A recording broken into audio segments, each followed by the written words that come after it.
என்னோட நண்பர் சொன்ன ஒரு விஷயம் உங்களோடு பகிர்ந்து கொள்ளணும் அப்படின்னு நான் நினைக்கிறேன். என் நண்பர் காய்கறி பழங்கள் வாங்குறதுக்காக போயிட்டு இருந்திருக்கிறாரு. அப்போ ஒரு இளைஞர் அவர் வந்திருக்கிறார். தள்ளுவண்டியில் காய்கறி பழங்கள்லாம் வித்துட்டு வந்திருக்கிறாரு. அவர், சார் பழங்கள் வாங்கிக்கிறீங்களா அப்படின்னு கேட்டிருக்காப்புல. இவர் சொல்லியிருக்காரு, இல்லைங்க, நாங்கள் சூப்பர் மார்க்கெட்டில் தான் நாங்கள் வாங்குறது வழக்கம், நான் அங்கே போய் வாங்கிப்பேன்ப்பா அப்படின்னு.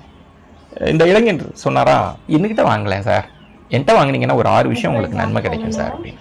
இவருக்கு ஆச்சரியமாயிடுச்சா, என்ன 6 விஷயம் நன்மை சொல்லு அப்படின்னாரா.